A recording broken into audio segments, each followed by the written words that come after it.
नरेंद्र मोदी जी हमारे हिसाब से प्रधानमंत्री का मतलब हमारे बड़े भाई के जो मदद रहे तो ही हर प्रदेश के मुख्यमंत्री उनके क्षेत्र में वो कुछ तरक्की कर सकता है, कुछ डेवलपमेंट को आगे ले सकता है। तेलंगाना अगर आगे तरक्की करना है, हम भी गुजरात जैसा हम आगे जाना है तो यहाँ पर आपकी मदद जरूरी है। അയ്യ വണക്കം.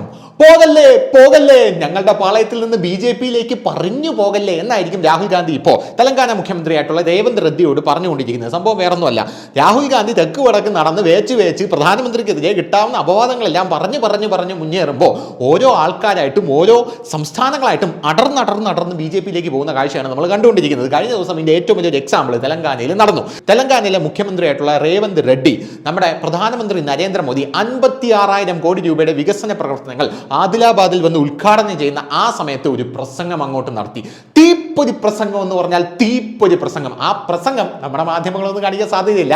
പക്ഷേ ഡോണ്ട് വെറി, ബി ഹാപ്പി, നമ്മളത് ഇവിടെ നമ്മൾ ട്രാൻസ്ലേറ്റ് ചെയ്ത് കാണിക്കും. ആ പ്രസംഗം അങ്ങേര് പ്രസംഗിച്ചത് ഹിന്ദിയിലാണ്. പക്ഷേ ഹിന്ദി ഇവിടുത്തെ കിഴങ്ങന്മാർക്ക് അറിഞ്ഞൂടാത്തതുകൊണ്ടും കമ്മികൾക്ക് അത് മനസ്സിലാകാത്തത് കൊണ്ടും അവന്മാർ നിങ്ങളെ തെറ്റിദ്ധരിപ്പിക്കുമെന്നുള്ളത് കൊണ്ട് നമ്മളത് നല്ല ഭംഗിയായിട്ട് ട്രാൻസ്ലേറ്റ് ചെയ്ത് നിങ്ങളത് കാണിക്കുന്നതായിരിക്കും. കാരണം പ്രധാനമന്ത്രി നരേന്ദ്രമോദി സ്വിസ് ബാങ്കിൽ കിടക്കുന്ന കള്ളപ്പണം തിരിച്ചു പിടിച്ചാൽ ഇവിടെയുള്ള ഓരോ ആൾക്കാരുടെ ബാങ്കിലും 15 ലക്ഷം ഇടത്തക്ക രീതിയിൽ അത്രയും വലിയ ബാഹുല്യം അതിനുണ്ട് എന്ന് പറഞ്ഞപ്പോൾ എല്ലാവരുടെ അക്കൗണ്ടിലേക്കും പ്രധാനമന്ത്രി 15 ലക്ഷം ഇട്ട് തരുവേ എന്ന് പറഞ്ഞ കിഴങ്ങന്മാരാണ് ഇവിടെ ഉള്ളത്. ഇനി രണ്ടാമത്തെ കാര്യം എന്ന് പറയുന്നത്, സോമാലിയേക്കാൾ അതിഭീകരമാണ് ശിശു മരണ നിരക്ക് അട്ടപ്പാടിയിൽ എന്നാണ് പ്രധാനമന്ത്രി നരേന്ദ്രമോദി പറഞ്ഞിരിക്കുന്നത്. മനങ്ങാനത്തെ ദേശാഭിമാനി എടുത്ത് നോക്കിക്കഴിഞ്ഞാൽ അതിനകത്തും നല്ല വെണ്ടയ്ക്ക അക്ഷരത്തിൽ എഴുതി വെച്ചിട്ടുണ്ട്, അട്ടപ്പാടിയിൽ ഒരു ശിശു കൂടി മരണമടഞ്ഞു എന്ന്. അന്ന് പ്രധാനമന്ത്രി അത് പറഞ്ഞപ്പോൾ ഇവിടെയുള്ളവന്മാരും പറഞ്ഞു വരുത്തിയത് കേരളം സോമാലിയെ പോലെയാണെന്ന് പ്രധാനമന്ത്രി പറയുന്നു എന്നുള്ള ടോണിലായിരുന്നു. അന്ന് അത് വലിയ രീതിയിലുള്ള പൊങ്കാലയ്ക്കൊക്കെ ഇടവരുത്തിയിരുന്നു. പോ മോനെ മോദി എന്ന് പറഞ്ഞ ഹാഷ്ടാഗ് വന്നിരുന്നു. ഓർക്കുന്നുണ്ടെങ്കിൽ ഓർക്കുന്നുണ്ടായിരിക്കും. അങ്ങനെയുള്ള സാഹചര്യത്തിൽ ഈ പ്രസംഗം നമ്മൾ തർജ്ജിമ ചെയ്ത് നല്ല ഭംഗിയായിട്ട് ഇവിടെ കേൾപ്പിക്കുന്നതായിരിക്കും. എന്ത് തന്നെയായിരുന്നാലും പ്രധാനമന്ത്രി നരേന്ദ്രമോദി ഞങ്ങളുടെ വല്യേട്ടനെ പോലെയാണ് എന്നാണ് രേവന്ത് റെഡ്ഡി പറഞ്ഞിരിക്കുന്നത്. കട്ടിങ് സൗത്തുകാരുടെ നെഞ്ചത്ത് ഇടുത്തി വീഴും പോലെയാണ് രേവന്ത് റെഡ്ഡിയിൽ ആ പ്രസംഗം വന്നിരിക്കുന്നത്. ദിങ്ങട് നോക്കി, ഈ ഉത്തരേന്ത്യക്കാർക്കൊന്നും വിവരമില്ല, വിദ്യാഭ്യാസവും ഇല്ല.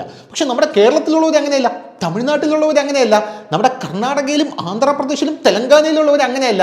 അതുകൊണ്ട് സൗത്ത് റീമെയിൻസ് ഇൻഡിപെൻഡന്റ് എന്നിങ്ങനെയൊക്കെ പറഞ്ഞ് കട്ടിങ് സൗത്ത് എന്ന് പറഞ്ഞ വലിയൊരു പ്രൊപ്പഗാൻഡയൊക്കെ കൊണ്ടുവന്ന് നോർത്ത് ഇന്ത്യ BJP ഭരിച്ചോട്ടെ, പക്ഷേ സൗത്ത് ഇന്ത്യ അത് നമ്മൾ ഇങ്ങോട്ട് കട്ട് ചെയ്തെടുക്കും എന്നുള്ള പ്രൊപ്പഗാൻഡയൊക്കെ കൊണ്ടുവന്ന് വലിയ രീതിയിൽ ഇങ്ങനെ വളർത്തിക്കൊണ്ട് വരികയാണ്. പക്ഷേ കർണാടക BJP ഭരിച്ചുകൊണ്ടിരുന്നതാണ്. ഇപ്പോൾ അവിടെ ഇന്ത്യൻ നാഷണൽ കോൺഗ്രസ് ആണ് ഭരിക്കുന്നത്.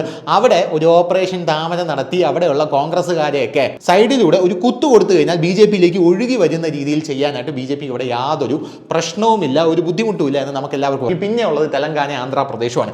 ഈ തെലങ്കാനയിലേക്ക് വരികയാണെങ്കിൽ തെലങ്കാന ഭരിക്കുന്നത് ആരാണെന്നറിയാമോ? രേവന്ത് റെഡ്ഡി എന്ന് പറയുന്ന ആളാണ്. ഈ രേവന്ത് റെഡ്ഡി ആരാണെന്നറിയാമോ? ഈ രേവന്ത് റെഡ്ഡി എങ്ങനെയാണ് രാഷ്ട്രീയത്തിലേക്ക് വന്നതെന്നറിയാമോ? രേവന്ത് റെഡ്ഡി എന്ന് പറയുന്ന വ്യക്തി 1969 കൊണ്ടാറെഡ്ഡി പള്ളി എന്ന് പറയുന്ന ഒരു ഗ്രാമത്തിലാണ് ജന്മമെടുത്തത്. ഈ രേവന്ത് റെഡ്ഡി ABVP എന്ന് പറയുന്ന ഒരു പ്രസ്ഥാനം അവിടെ ഉണ്ട്, ഏതോ ഒരു പ്രസ്ഥാനം. അങ്ങനെ ഒരു പ്രസ്ഥാനത്തിലൂടെയാണ് പോളിറ്റിക്സിലേക്ക് കടന്നു വരുന്നത്. അതിനുശേഷം ഈ രേവന്ത് റെഡ്ഡി എന്ന് പറയുന്ന വ്യക്തി ഈ ജാഗൃതി തെലുങ്ക് അങ്ങനെ ഒരു മാസിക അവിടെ ഉണ്ട്, ഒരു പത്രം. അത് RSSന്റെ മുഖപത്രമാണെന്നൊക്കെ പറയുന്നു. അവിടെയുള്ള RSSകാരാണ് അതിനെ ഫണ്ട് ചെയ്യുന്നതെന്നോ അങ്ങനെ രേവന്ത് റെഡ്ഡി അതിനകത്ത് വർക്ക് ചെയ്തിട്ടുണ്ടെന്നോ അങ്ങനെയൊക്കെ പറയുന്നു. അങ്ങനെ രേവന്ത് റെഡ്ഡി അങ്ങനെ വർക്ക് ചെയ്ത് പിന്നെ അവിടെ നിന്ന് ചാടി നേരെ രേവന്ത് റെഡ്ഡി പിൽക്കാലത്ത് TDPയിൽ ജോയിൻ ചെയ്തു. ചന്ദ്രബാബു നായിഡുവിന്റെ വിശ്വസ്തനായി 2009-ലും 2014-ലും ഇലക്ഷനിൽ ജയിച്ചു. പിന്നെ 2017 ആയപ്പോൾ ഇന്ത്യൻ നാഷണൽ കോൺഗ്രസിലേക്ക് എടുത്തൊരു ചാട്ടമാണ്. ഇന്ത്യൻ നാഷണൽ കോൺഗ്രസിലേക്ക് എടുത്തൊരു ചാട്ടം വെച്ച് കൊടുത്തതിന് ശേഷം കഴിഞ്ഞ തവണ BRSനെ തോപ്പിച്ച് അവിടെ ഇന്ത്യൻ നാഷണൽ കോൺഗ്രസ് 65 സീറ്റ് നേടുകയും BRS 39 സീറ്റിലേക്ക് ചുരുങ്ങി പോകുന്ന ഒരു കാഴ്ചയാണ് നമുക്ക് കാണാനായിട്ട് സാധിച്ചത്. പിന്നെ ഈ വേറൊരു കാര്യം കൂടെ എടുത്ത് പറയണം, ഇവിടുത്തെ കമ്മികൾ കേൾക്കാനായിട്ടാണ്. ഇന്ത്യൻ നാഷണൽ കോൺഗ്രസും CPIയും പറയുമ്പോൾ പേരിന് മാത്രമേ ഉള്ളൂ, പക്ഷേ സീറ്റൊന്നുമില്ല. CPIയും കൂടെ ഒരു ടൈപ്പ് ഉണ്ടാക്കിയിട്ടാണ് തെലങ്കാനയിൽ ഭരിക്കുന്നത് എന്നുള്ളതാണ് നമുക്ക് അറിയാനായിട്ട് സാധിക്കുന്നത്.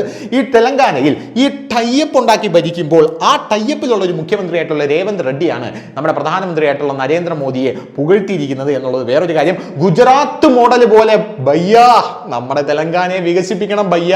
ഭയ്യ വല്ലതും തന്നാൽ മാത്രമേ നമുക്കിത് വികസിപ്പിക്കാനായിട്ട് സാധിക്കുകയുള്ളൂ. പോരാത്തതിന് ഭയ്യ തന്നാൽ മാത്രം പോരാ, ഇവിടെയുള്ള സകല മുഖ്യമന്ത്രിമാരും ഭയ്യയുടെ കാരുണ്യത്തിലാണ് ഭയ്യ ജീവിക്കുന്നത്, എൻ്റെ പൊന്നു മക്കളെ എന്ന് പറഞ്ഞുകൊണ്ട് വലിയ രീതിയിലുള്ള പ്രശംസയായിരുന്നു പ്രധാനമന്ത്രിയെ ഇരുത്തിക്കൊണ്ട് നമ്മുടെ രേവന്ത് റെഡ്ഡി അവിടെ കൃത്യമായിട്ട് നടത്തിയത് എന്നുള്ളത് വേറൊരു കാര്യം. ഇങ്ങനെയാണ് ഇന്ത്യൻ പ്രധാനമന്ത്രിയോട് സംസാരിക്കേണ്ടതും കാര്യങ്ങൾ മേടിച്ചെടുക്കേണ്ടതും എന്നുള്ളത് വേറൊരു കാര്യം.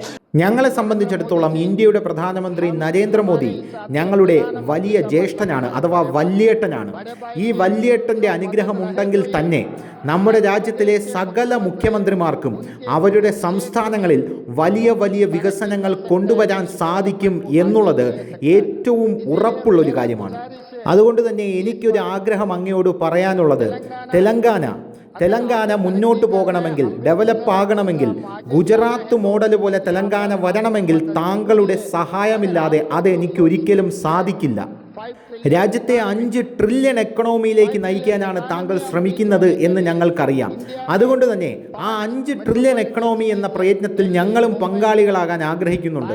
ഇന്ത്യയിൽ 5 മെട്രോപൊളിറ്റൻ സിറ്റികളുണ്ട്: ഡൽഹി, മുംബൈ, ബാംഗ്ലൂർ, ചെന്നൈ, ഹൈദരാബാദ്. അങ്ങനെ അതുകൊണ്ട് ഹൈദരാബാദ് ഞങ്ങളുടെ കയ്യിലുള്ളത് കൊണ്ട് തന്നെ ഞങ്ങൾക്കും താങ്കളുടെ 5 ട്രില്യൺ എക്കണോമിയിൽ കോൺട്രിബ്യൂട്ട് ചെയ്യണം എന്ന ആഗ്രഹമുണ്ട്. നമ്മുടെ മെട്രോ റെയിൽ വികസിപ്പിക്കണം, നമ്മുടെ മൂസി റിവർ പദ്ധതി വികസിപ്പിക്കണം. ഇതെല്ലാം താങ്കൾ വിചാരിച്ചാലേ സാധ്യമാകൂ. എന്തെന്നാൽ സബർമതി നദി താങ്കൾ വികസിപ്പിച്ചത് ഒരു മാതൃകയായിരുന്നല്ലോ. 55 കിലോമീറ്റർ നീളമുള്ള നമ്മുടെ നദിയെ വികസിപ്പിക്കാൻ താങ്കളുടെ സഹായം ഞങ്ങൾ പ്രതീക്ഷിക്കുന്നു. താങ്കളുടെ പിന്തുണയുണ്ടെങ്കിലേ എനിക്കതിന് സാധ്യമാകൂ. അതുമാത്രമല്ല, സെമി കണ്ടക്ടർ ഇൻഡസ്ട്രീസിന് താങ്കൾ കൊടുക്കുന്ന പ്രോത്സാഹനം അത്യുജ്വലമാണ്. നിങ്ങൾ കൊടുക്കുന്ന ആനുകൂല്യം അതിഗംഭീരമാണ്. അതുകൊണ്ട് തന്നെ ഹൈദരാബാദ് അതിനു പറ്റിയ സ്ഥലമാണ് എന്ന് ഞാൻ വിശ്വസിക്കുന്നു. അതുകൊണ്ട് തന്നെ താങ്കളുടെ 5 ട്രില്യൺ എക്കണോമി എന്ന സ്വപ്നത്തിൽ കോൺട്രിബ്യൂട്ട് ചെയ്യാൻ ഹൈദരാബാദിനെയും സഹായിക്കൂ സാർ. ബഹുമാനപ്പെട്ട പ്രധാനമന്ത്രി നരേന്ദ്രമോദിയുടെ സഹായത്തോടുകൂടി ഈ ആദിലാബാദ് എന്ന് പറയുന്ന സ്ഥലത്ത് ഞങ്ങൾക്ക് ജലസേചനം പരിപൂർണ തോതിൽ വിന്യസിക്കാൻ കഴിയും എന്ന് വിശ്വസിക്കുന്നു. ഈ ആദിലാബാദ് എന്ന് പറയുന്ന സ്ഥലം വീരന്മാരുടെ ഭൂമിയാണ്. കൊമുരം ഭീം പോലെയുള്ള ആൾക്കാർ ജനിച്ചു വളർന്ന് ഇവിടെയുള്ള ആൾക്കാർക്കൊരു നല്ല വഴി കാണിച്ചു തന്നിട്ടുണ്ട്. അങ്ങനെയുള്ള ഈ നാട്ടിലെ ജനങ്ങൾ ഇപ്പോഴും പിന്നോക്കം നിൽക്കുന്ന ആൾക്കാരാണ് വികസനത്തിൻ്റെ കാര്യത്തിൽ. അവർക്ക് നല്ല ജലസേചനം നൽകണമെങ്കിൽ താങ്കളുടെ സഹായം ഞങ്ങൾക്ക് ആവശ്യമാണ് പ്രധാനമന്ത്രി നരേന്ദ്രമോദി. തുമ്മിടികെട്ടി ജലസേചന പ്രോജക്റ്റ് എന്ന് പറയുന്ന പ്രോജക്റ്റ് നമുക്കിവിടെ നടപ്പിലാക്കണം സാർ. ഈ പ്രോജക്റ്റ് നമ്മളിവിടെ നടപ്പിലാക്കി കഴിഞ്ഞാൽ ഇവരുടെ ജീവിതം പച്ച പിടിക്കും. ഇതിന് മഹാരാഷ്ട്ര സർക്കാരിൻ്റെ സഹായം ഞങ്ങൾക്ക് വേണം. പ്രിയപ്പെട്ട പ്രധാനമന്ത്രി, താങ്കൾ മഹാരാഷ്ട്ര സർക്കാരുമായി സംസാരിക്കണം. 18,050 ഏക്കർ ഭൂമി ഇതിന് ഞങ്ങൾക്ക് ആവശ്യമായുണ്ട്. ഒരു കർഷകൻ്റെയും ഭൂമി നഷ്ടപ്പെടില്ല, ഒരു പാവപ്പെട്ടവൻ്റെയും വീട് നഷ്ടപ്പെടില്ല, ആരുടെയും തലയിൽ ദുരിതഭാരം പേറേണ്ട ആവശ്യമില്ല. എത്ര തുകയാണോ ഇതിന് വേണ്ടത് ആ തുക കൊടുത്ത് ഭൂമി ഏറ്റെടുക്കാൻ ഞങ്ങളുടെ സർക്കാർ തയ്യാറാണ്. അങ്ങനെ ഞങ്ങൾക്കിവിടെ ജലസേചനം കൊണ്ടുവരാനായി സാധിക്കും. ഇവിടുത്തെ പാവപ്പെട്ട ദരിദ്രരായിട്ടുള്ള ആദിവാസി സമൂഹത്തിൻ്റെ കുടിവെള്ളം എത്തിക്കാനായി നമുക്ക് സാധിക്കും. അതിന് നരേന്ദ്രമോദിയുടെ സഹായം ഞങ്ങൾക്ക് അത്യന്താപേക്ഷിതമാണ്. തുമ്മിടിഹെട്ടി ഇറിഗേഷൻ പ്രോജക്റ്റ് തുടങ്ങാനായി താങ്കൾ മുൻകൈയെടുത്ത് ഞങ്ങളെ സഹായിക്കണം. താങ്കളുടെ അനുഗ്രഹവും ആശീർവാദവും എല്ലാ കാലത്തും തെലങ്കാന ജനങ്ങളുടെ മുകളിലും തെലങ്കാന സർക്കാരിൻ്റെ മുകളിലും ഉണ്ടാകും എന്നാണ് ഞങ്ങൾ പ്രതീക്ഷിക്കുന്നത്. ബഹുമാനപ്പെട്ട പ്രധാനമന്ത്രി നരേന്ദ്രമോദി, താങ്കൾ ഞങ്ങളുടെ സർക്കാർ വന്നതിനു ശേഷം ആദ്യമായാണ് ഇവിടേക്ക് വരുന്നത്. അതിലും ഞങ്ങൾക്ക് വളരെയധികം സന്തോഷമുണ്ട്. കേന്ദ്ര സർക്കാരുമായി ഒരിക്കലും ഞങ്ങൾ ഒരു സംഘർഷത്തിൽ പോകാനായി ആഗ്രഹിക്കുന്നില്ല. കേന്ദ്ര സർക്കാരും സംസ്ഥാന സർക്കാരും തമ്മിൽ ഒരു ഹ്യൂമൻ റിലേഷൻ അഥവാ മാനുഷികമായിട്ടുള്ള ഒരു ബന്ധവും നല്ല രീതിയിലുള്ളൊരു സാമ്പത്തിക ഇടപാടും ഉണ്ടാകുമെന്നാണ് ഞാൻ പ്രതീക്ഷിക്കുന്നതും. കൂടുതൽ വാർത്തകളും വിശേഷങ്ങളും നിങ്ങളിലേക്ക് എത്താൻ ABC മലയാളം സബ്സ്ക്രൈബ് ചെയ്യുക, ബെൽ ബട്ടണും അമർത്തുക.